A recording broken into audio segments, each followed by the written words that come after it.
हरिओम प्रिय दर्शकों, इस वीडियो में हम जानेंगे अजा एकादशी के विषय में, यानी कि भाद्रपद कृष्ण पक्ष की एकादशी को अजा एकादशी के नाम से जाना जाता है। एकादशी भगवान विष्णु को समर्पित है। एकादशी का व्रत करने से भगवान विष्णु और माता एकादशी बहुत ही प्रसन्न होती हैं और भगवान विष्णु एक ऐसे देवता हैं जो कि इनकी कृपा यदि आपको प्राप्त हो जाए तो फिर माया से दूरी हो जाती है, यानी कि ये स्वयं मायापति हैं। और हरेक वैष्णव, हरेक वो मनुष्य जो इस दुनिया में है उसके लिए ज़रूरी है कि वो एकादशी का व्रत जरूर करे। अजा एकादशी का व्रत करने से जीवन में सत्कर्मों का उदय, जीवन में विजय और जीवन में सफलताओं की चाह हर एक व्यक्ति को देखा जाए तो हर एक व्यक्ति चाहता है कि हम सफल हो, हम उन्नति प्रगति करें, जीवन में अच्छे कर्म करें। तो एकादशी का, इस अजा एकादशी का व्रत करने से जीवन में सत्कर्मों का उदय होता है, विजय की प्राप्ति होती है, व्यक्ति पापों तापों से दूर होता है और भगवान की कृपा का पात्र बन जाता है। इसीलिए अजा एकादशी का व्रत हर एक व्यक्ति को करना चाहिए। बाकी विस्तार में क्या इसके प्रभाव होते हैं आने वाले समय में हम कथा के माध्यम से समझेंगे, जानेंगे।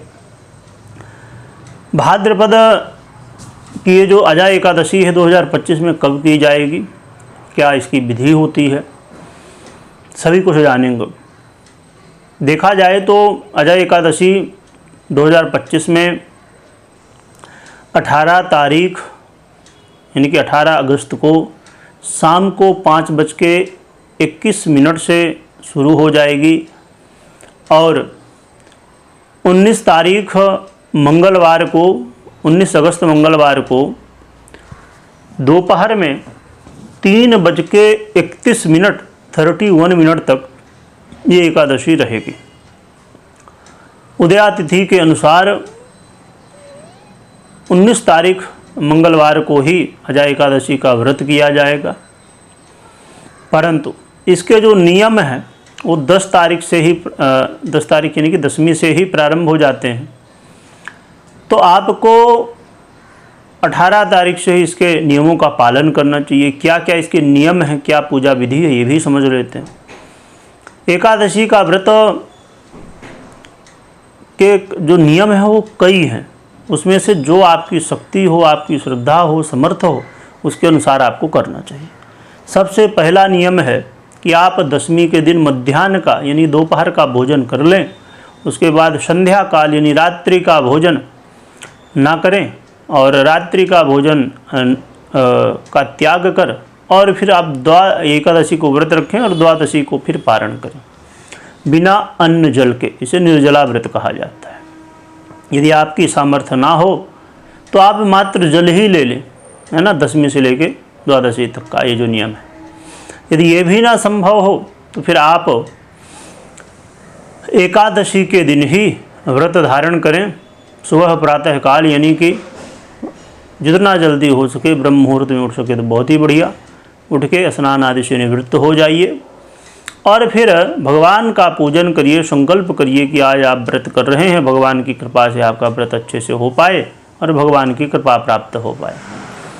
और फिर द्वादशी को आप पारण कर लें। और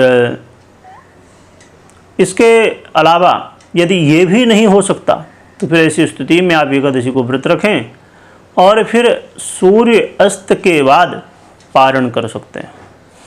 काफ़ी लोग जिसकी जो समर्थ होती है उसके अनुसार अपने अपने व्रतों के नियमों को धारण करते हैं।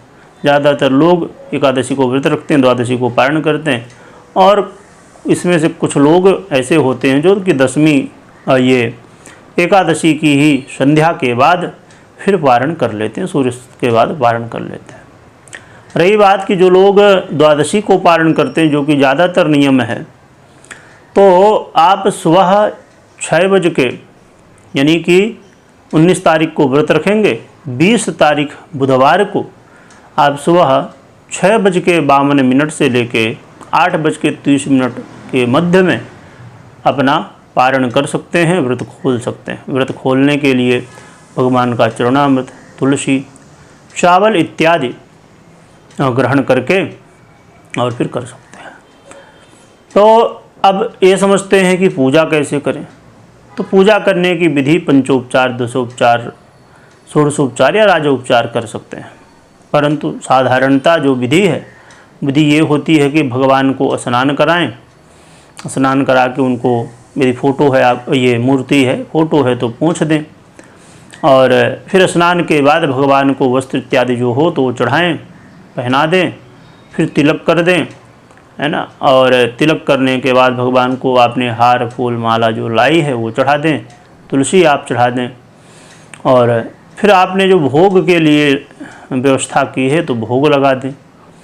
भोग इत्यादि लगा के कथा का श्रवण कर लें और फिर आरती इत्यादि करें। ये पूजा की विधि है। भगवान से क्षमा मांग लें। तो ये है पूजा की विधि, है ना। आप एकादशी के दिन और द्वादशी के दिन दोनों दिन ही यही विधि से कर सकते हैं। फिर पूरा दिन हम जब तक व्रत रखें तो भगवान का स्मरण करते रहें, भजन कीर्तन करते रहें। भजन कीर्तन का समय बहुत ज़्यादा ना मिले तो हम अपने मन में ही स्मरण करते रहें। इसमें एक बड़ा ही महत्वपूर्ण विधान है रात्रि जागरण।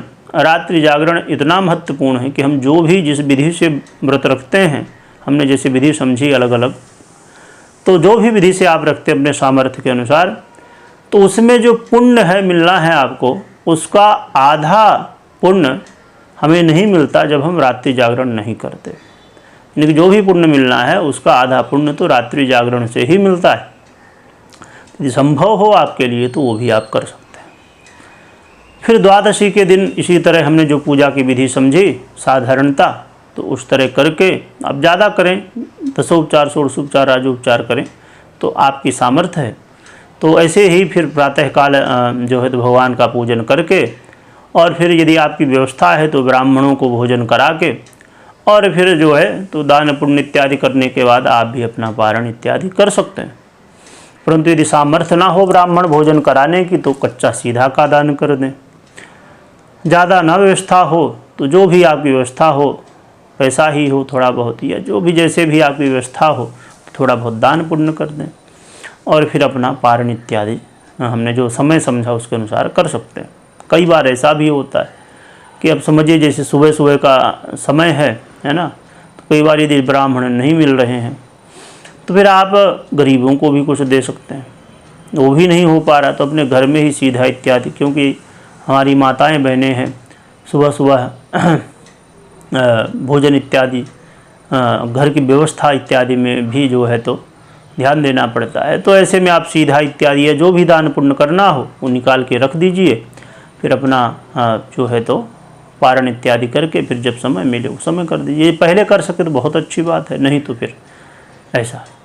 तो ये विधि है इसकी पूरी, क्या पूजन करना, कैसे पारण कब क्या कैसे करना, हमने सब कुछ समझा।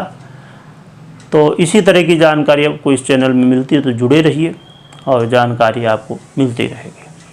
कमेंट में जय विष्णु भगवान लिखिएगा, जय एकादशी माता लिखिएगा, खूब स्मरण करिएगा। वीडियो देखने के लिए बहुत बहुत धन्यवाद।